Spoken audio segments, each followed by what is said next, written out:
Merci, mesdames, messieurs de la presse, pour votre présence qui est notre protection dans cette circonstance. Je me présente devant vous à côté de monsieur Willy Malaroda, notre ami. Willy quand je lui ai posé la question, je lui ai dit est-ce que toi tu crois que c'est un incendie volontaire? Et il me dit, pour moi, sans aucun doute, parce que le feu a pris sur toute la longueur et il n'y a aucun incendie qui se déclenche de cette manière-là. Maintenant que je viens de voir les lieux, je comprends encore plus d'où il tire sa conviction. Vous avez tous pu observer qu'en plus, il dort au rez-de-chaussée. Ici, là, cette fenêtre même que vous voyez. Et qu'ont-ils fait de si spectaculaire, à part défendre leurs idées, qui leur vaillent la pensée de les tuer? Elisabeth, hélas, n'est plus parmi nous. C'était une figure dans notre mouvement. Et Willy Malaroda, son compagnon, l'accompagnait dans son engagement et le partageait pour partie. Vous avez vu, comme moi, qu'il y a eu une première tentative. Le feu a été mis ici, en bas, sur des affiches. Je n'avais pas compris ça quand tu me l'avais raconté. Je croyais que c'était des affiches qui avaient été incendiées ici ou là sur je ne sais quel panneau. Donc déjà, il y a eu une volonté avérée. C'était pas pour faire du bien qu'ils ont mis le feu à un tas d'affiches là en bas.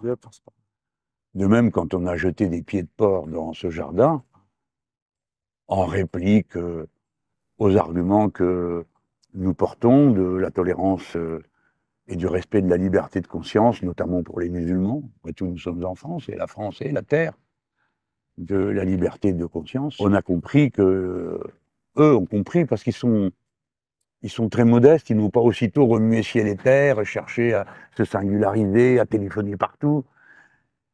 Et nous avons appris tout ça en même temps, que tout ça avait eu lieu, mais ils avaient porté plainte, n'ont pas tout été reçus. Qu'est-ce que vous attendez de la justice?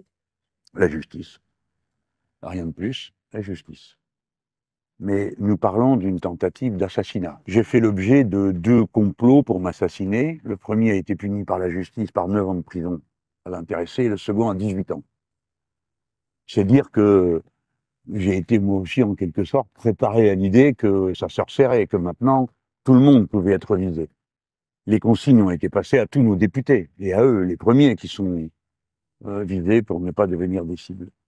Je pense que la justice fera ce qu'elle a à faire, parce que sur ces sujets, nous ne sommes plus dans la politique, nous sommes dans autre chose.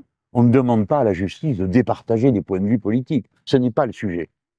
Et nous savons que les juges sont conscients du fait que nous sommes dans autre chose, qui est le délit de droit commun d'assassinat. Et je pense que la décision prise par le procureur d'ouvrir la procédure judiciaire est une très bonne information, qui est réconfortante, qui apaise le cœur. Car le pire dans ces circonstances-là, c'est quand on a l'impression qu'on ne nous croit pas, ou qu'on ne nous écoute pas. C'est pourquoi il fallait venir ici. D'abord, moi-même, j'ai besoin de voir comme mes collègues. Hein. Voilà, je vous remercie. Je suis prêt à répondre si vous avez des questions, mais j'imagine que vous êtes comme moi, saisis par le... C'est glaçant, quoi, comme spectacle. Vous avez très grosses suspicions sur le fait que la commis provenance de l'extrême droite. Vous confirmez ce que vous disiez? Bah, nous, c'est pas à nous de... Bon, mais moi, oui, j'assume totalement que pour nous, c'est une suspicion avérée. Si c'était un fait isolé, tout d'un coup, sa maison prend feu, on pourrait dire, je sais pas, je ne sais pas quoi. Mais là, non, c'est la 3e alerte. Une tentative d'incendie et des choses qui ont été jetées dans le terrain avant. Donc, pour moi, c'est une agression d'extrême droite, d'autant que nous sommes continuellement menacés. Nous recevons continuellement des menaces de mort. Encore il y a 2 jours, c'est Thomas Porte qui était menacé. Je ne vais pas faire la liste parce que la décision n'a pas été prise de rendre publiques toutes les menaces de mort, mais nous ne voulons pas créer une espèce de concours entre ces dérangés. Et je vous le redis, nous ne savons que faire, parce que nous ne pratiquons pas la vengeance. Nous pratiquons la justice. Nous ne pratiquerons pas la loi du talion. C'est la justice qui va trancher. Donc pour nous, tout le monde doit comprendre que c'est une situation angoissante, parce que nous devons vivre sans savoir. Et ça commence bien, je trouve, parce que le procureur a ouvert une procédure judiciaire pour tentative d'assassinat. Ça veut dire que ça n'a pas été minoré. On n'a pas entretenu le doute sur la motivation de l'acte. Et si le procureur a pu se décider aussi rapidement, c'est que les preuves qu'il a accumulées à cette étape le conduisent à penser que tout montre une tentative d'assassinat. Ce n'est pas une opinion, c'est un fait. Et je trouve que c'est très encourageant et la nature de l'acte est reconnue, donc l'enquête va aller jusqu'au bout. Et pour nous, c'est rassurant parce que, je vous le redis, nous, ce qu'on demande, c'est la justice. Nous ne pratiquons pas les vendettas. Est-ce qu'il y a des suspicions sur justement d'autres agressions d'extrême droite? Bah écoutez, on en est à la troisième, alors à force, on finit par recouper.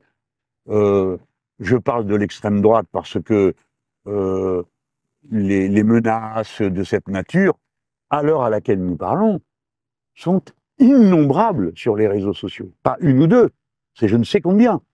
Et encore, il y a 2 jours, c'est l'extrême droite qui menaçait Thomas Porte. Des gens qui se réclament de l'extrême droite. L'extrême droite, c'est une galaxie, c'est... Donc oui, pour nous, notre suspicion se tourne de ce côté-là. Et nous avons des raisons de le faire. C'est pas par une lubie ou par un engagement parce que notre vision politique déformerait notre regard. Nous avons eu pendant des années des polémiques avec l'extrême droite, et des fois assez vigoureuses sur le plan du ton et des expressions. Mais on n'en était pas là, on n'en était pas aux tentatives d'assassinat. Où va-t-on comme ça? Et je voudrais faire remarquer le silence qui nous entoure.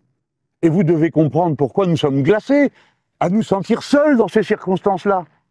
Où sont passés tous ceux qui exigent de nous sans cesse des condamnations pour ceci, pour cela, quand il s'agit d'un homme qui n'est pas un militant politique acharné, qui aurait fait des déclarations dont les propos seraient retenus contre lui, alors il n'y a rien à dire. Non, c'est très choquant.